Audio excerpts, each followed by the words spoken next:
सुदामा नाम पड़ा नहीं, सारा होश भुला गए। महाराज एकदम दौड़ पड़े, भैया भैया भैया कहते कि बोलो द्वारे पालक सुदामा नाम पांडे बोलो द्वारे पालक सुदामा नाम पांडे छोड़े राजे काजे ऐसे गति जाने को, छोड़े राजे काजे ऐसे गति जाने को।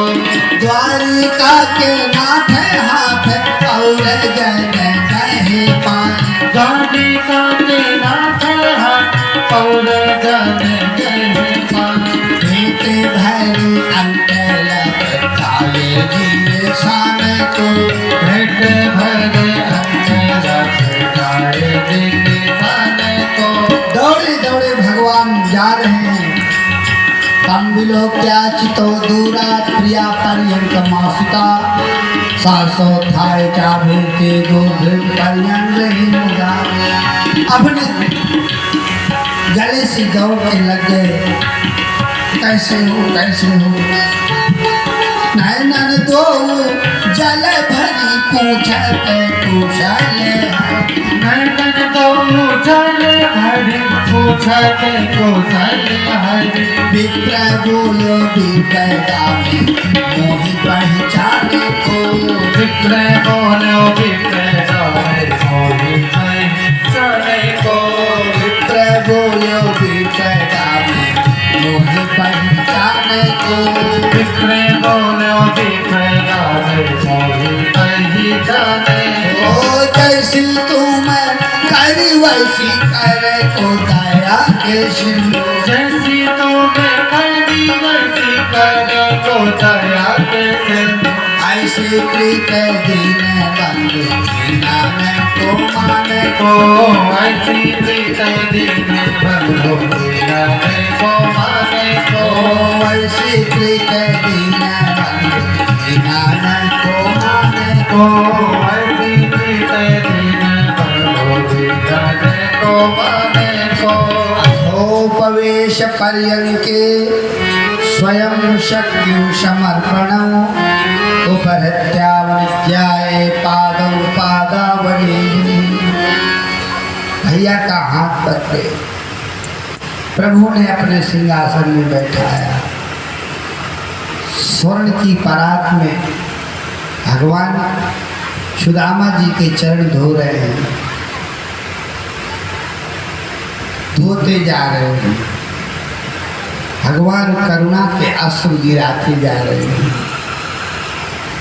कहते हैं भैया मैं ये जानता हूँ तुम आते नहीं, किंतु तुम्हें भाभी ने जबरदस्ती भेजा, मेरे लिए जरूर कुछ भेजा हो। क्या लाए हो? सुदामा जी ने सोचा स्वर्णमयी नगरी है, हीरे मोती के स्तंभ हैं, एक तो वैसे मैं बहुत अच्छा बढ़िया बना हूँ, ऊपर से ये पुटकी निकलेगी तो जो बची खुची इज्जत है वो चली जाएगी। कहा सुन कुछ लाया नहीं मैं। भगवान कहते हैं हे जीव, मैं तो तुझे छप्पर फाड़ के देने के लिए तैयार हूँ, तो जब तक तुम कुछ दोगे नहीं तब तक मैं कुछ देना भी चाहूँगा तो दे नहीं पाऊँगा। भगवान की भक्ति से भक्ति मिलती है, मुक्ति मिलती है, लेकिन धनवान नहीं बन सकते। बिना दान के तुम धनवान नहीं बन। ब्रह्म पुराण में एक कथा आती है। एक ऐसा दिव्य भक्त था कि भगवान विष्णु रोज वैकुंठ से घर में आते थे।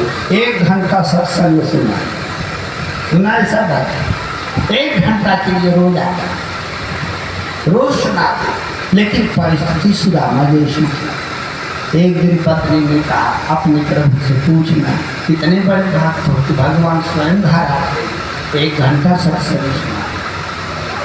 फिर भी हम इतने गरीब क्यों?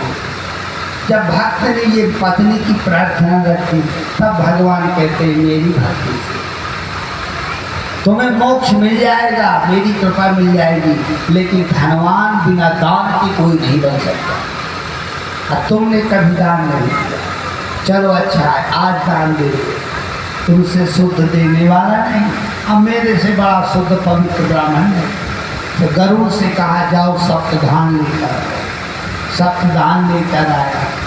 एक महाराज अंजनी सप्तधान भक्त के हाथ में रखा, तो जो भगवान के हाथों में कृष्णार्पण मस्तु करके डाला नहीं, तो सोना चांदी हीरे मोती से उसका घर भर गया।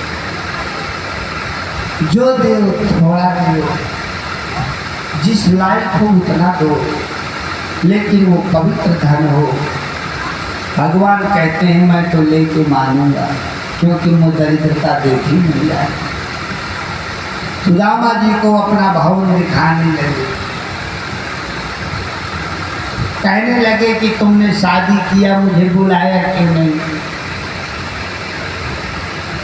सुदामा जी ने कहा मैं ब्राह्मण गरीब, हम ब्रह्म विधि से विवाह करने वाले 5 पंच मिलकर कर लिया, लेकिन क्यों नहीं नटखट तूने 16,000 शादी किया, किसी नंबर में बुला लेता। जहाँ रुक्मणी आदियों ने सुदामा जी को देखा, रुक्मणी ने कहा सत्यभामा जाम्बुवती, जितना भगवान प्यार इस दरिद्र ब्राह्मण को दे रहे हैं, इतना प्यार दुर्वासा को नहीं दिया, सांडिल को नहीं दिया, गर्गाचार्य को नहीं दिया, सांदीपन को नहीं दिया। देखने में दरिद्र है, चलो हम भी आशीर्वाद लेके जाते हैं, बाप तपस्वी है। 16,000 की लाइन लग गई। अपने अपने थाली में गंध अक्षत पुष्प धूप दीप नैवेद्य में बढ़िया बढ़िया लड्डू रखे। सुदामा जी की आरती करे, चंदन लगाना, लड्डू उठा के अपने हाथ से खिलाओ। 5 दिन का भूखा ब्राह्मण लड्डू देख रहा, भूखा व्यक्ति लड्डू जहाँ खिलाए सौभाग्य। सत्यभामा ने खिलाया पति क्रिया को, जामवंत ने सिखाया आयुष्मान को। अब 16,000 पत्नी 16,000 लड्डू खा लेंगी क्या? 10-20 लड्डू में दंड हो गए। फिर अब वो मुंह से भी ना निकले लंबा आशीर्वाद आयुष्मान भाव, तो क्या सब एक तरफ से भाव भाव भाव सबका कल्याण। कन्हैया बोले मैं अपना महल घुमा दूँ। सुदामा जी बोले आधा घंटा तक कहीं ना पहुँच जाने के लिए, बहुत ज़्यादा खा लेते। पंडित पहले के जब निमंत्रण आता था ना, तो रात से खाना बंद कर देते। एक देवानी चारपाई बिछा रही, बगल में पढ़ाई रहती। पढ़ाई ने कहा तुम अभी से 4 बिछा रही हो। अरे बोले तिवारी जी की आदत बड़ी खराब है, तेरे ही खाने गए। इतना खा आते हैं कि अगर बिछी 4 नहीं मिली तो धरती में लौट जाएंगे, बाथरूम में लौट जाएंगे, बिना परे नहीं रहते। बड़ी खराब बात है। तो पढ़ाई बोली अरे मेरे पाणी जी से ठीक है। बोले पाणी जी क्या करते हैं? बोले वहीं 4 गई है, वो भी तेरे ही काम है, वहीं से लेट कर आई हूँ। आधा घंटा बाद भगवान चित्रशाला दिखाने लगे। भैया देखो बचपन की मेरी ग्वाल बाल हैं, गोपियाँ हैं। महाराज ये मेरी गौएँ हैं। और महाराज जब मैया यशोदा नंद बाबा चित्र आया तो भगवान पैर छूने लगे और रोने लगे। ये मेरी मैया है, ये मेरे बाबा है, मेरी बड़ी आदत है। सुदामा जी सोचे हम भी छू ले, आखिर माँ बाप इसके हिस्सों में जो हाथ किया तो फुटकी पट से नीचे गिरी। यही वो चाहते थे। जहांगीरी नहीं, भगवान महाराज तुरंत झपट से उठाए कन्हैया अपनी तरफ, सुदामा जी पुटकी खींचे अपनी तरफ तो वो फट गई पोटली, चावल बिखर गए। मल विक्षेप आवरण का वस्त्र फटते ही शुद्ध भक्ति रूपी अक्षत चावल बचते हैं। जैसे ही भक्ति रूपी चावल आप दे देंगे तैसे ही जीवात्मा परमात्मा का मेल हो जाता है। सुदामापुरी वैसे ही बन गई जैसी द्वारकापुरी थी। इसी प्रकार जीवात्मा जब परमात्मा से मिलता है तो उसी तरह हो जाता है जैसा परमात्मा है। भगवान की महाराज अपरोक्ष कृपा नहीं होती, परोक्ष कृपा होती। सुदामा जी जब लौट करके गए तो महाराज सुदामा जी का महल बना था झोपड़ी की जगह। पत्नी सुशीला आरती की थाली सजा के लाई।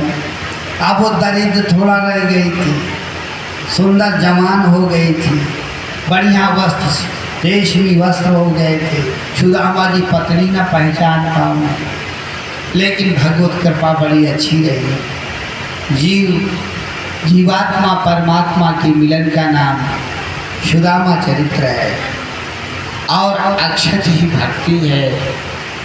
महाराज सत्कर्म ही महाराज हमारे कल्याण होने का मार्ग है। जीवात्मा के अंदर ही परमात्मा बैठा है, लेकिन जब तक वो प्रपंच में मन लगाए है अंदर बैठे परमात्मा का ज्ञान नहीं होता। यहाँ भगवान का वंश बहुत अधिक बढ़ गया। भगवान का वंश बहुत अधिक बढ़ा। देखिए धन बहुत हो जाए, खानदान बहुत बड़ा बन जाए तो महाराज दुष्टता आ जाती। कोई चीज़ बहुत ना हो, भगवान के वंशज ही महाराज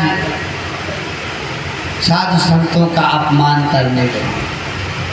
भगवान जान गए, बोले मेरा अवतार हुआ था धरती का भार हल्का करने के लिए, अब मेरा खानदान ही भार बन गया, इन्हें भी निपटाऊं फिर जाऊं।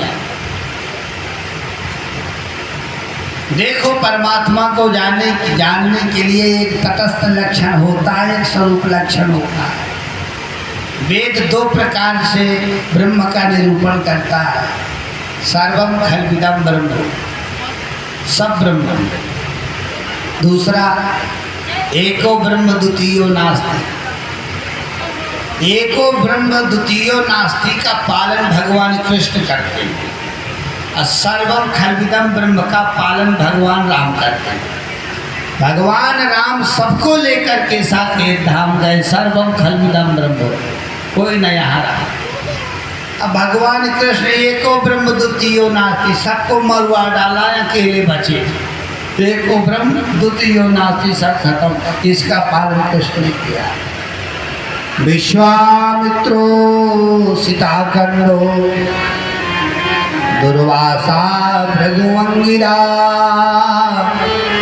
कश्यपो वामदेवोत्री वशिष्ठो नारदादया। विश्वामित्र असित खंड दुर्वासा भृगु अंगिरा कश्यप वामदेव अत्रि वशिष्ठ नारद आदि ऋषि मुनि भगवान के दर्शन करने पहुंचे। यहाँ भगवान के वंशजों ने जामवती के पुत्र शाम को स्त्री बनाया, बढ़िया घूंघट काढ़ा, पेट में कड़ाही बांधी, गर्भवती बना के दुर्वासा के सामने पहुंचे। दुर्वासा के सामने पहुंचे, कहने लगे महाराज आप त्रिकालक हैं, और महाराज इसको बताइए इसके लड़का होगा कि लड़की हो। देखो जब महाराज शासन में अनुशासन खत्म हो जाता है तब शासन भी खत्म हो जाता है। शासन उसे कहते हैं जिसे बनाया जाता है, अनुशासन उसे कहते हैं जो सदा से चला है। दशरथ शासन करते थे, वशिष्ठ अनुशासन करते थे, जनक शासन करते थे, शतानंद अनुशासन करते थे, यहाँ भगवान कृष्ण शासन करते थे और शांतिपन का अनुशासन था। किंतु उच्छृंखलता बढ़ गई। ये लोगों ने किसी से नाम शासन मान के दुर्वासा के सामने पहुँचे। लड़का होगा कि लड़की होगी, दुर्वासा ध्यान लगाया तो जान गए कि ये स्त्री है, ये नहीं है। तो लड़का लड़की कहाँ से आएंगे? कहा दोस्तों, संतों का मजाक उड़ाते हो, इसलिए मैं शाप देता हूँ, जाओ न इसके लड़का होगा न लड़की होगी, मूसल पैदा होगा, सारे वंश का सत्यानाश करेगा। इसलिए महाराज भागे, किसी से न बताया। महाराज जब कमरा में कड़ाही हटाई, वज्रवत मूसल गिरा, अपनी होशियारी में समुद्र के किनारे पत्थर में घिस करके सारा मूसल घिस डाला। उस घर्षण से एरका नाम की घास किनारे किनारे फैल गई। कितना सा टुकड़ा बचा, पकड़ में नहीं आ रहा था घिसने के लिए, समुद्र में फेंक दिया। एक मछली खा गई। मछली को जरा नाम की व्याध ने पकड़ा, जब खाने के लिए काटा तो वज्रवत टुकड़ा निकला, उसने अपने बाण में लगा दिया। भगवान को पता चला शाप मिला है, इसलिए कहा चलो प्रभास क्षेत्र चलते हैं। वहाँ पर महाराज, वहाँ पर दान पुण्य करेंगे, शायद पाप कम हो, शाप मिट जाए। वहाँ सारे यज्ञवंशी प्रभास क्षेत्र पहुँचे। शाम को सोचा सुबह समुद्र नहा के दान करेंगे। आज शराब पीते, सभी लोगों ने मदिरा पान किया। रात में एक दूसरे को महाराज दुर्वचन कहने लगे, एक दूसरे पर आक्षेप सात्य की आग करने लगे। और इतना क्रोध बढ़ा कि वही घास उखाड़ उखाड़ मारने लगे। जब मारने लगे तो 10 मिनट वो घास तलवार का काम किया। बदऋषि श्राप था, जिसके घास मारे सिर कट जाए।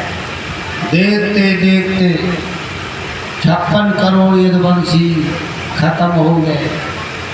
शेष नाग बलदाऊ ने देखा कि उपसंहार लीला हो रही है, इसलिए शेष का रूप धारण करके समुद्र में समाये। बोलिए बलभद्र भगवान की जय। भगवान एक वृक्ष के नीचे लेटे, अर्जुन उद्धव दोनों बैठे। अर्जुन से कहा, अर्जुन मेरी पत्नियों को लेकर के हस्तिनापुर चले जाओ। आज से 7वें दिन द्वारकापुरी डूब जाएगी, मेरा महल बचेगा। अर्जुन भगवान की पत्नियों को लेकर आ रहा था। मार्ग में ग्वाल वालों ने लाठी डंडा से सब लूट लिया। अर्जुन यहाँ था। ध्यान रहे, यहाँ मनुष्य बलवान नहीं होता, समय बलवान होता। इसलिए कहते हैं कि मनुज नहीं बलवान रे बंदे, समय हो तो बलवान। भिलन लूटो गोपिका, वही अर्जुन वही बाण।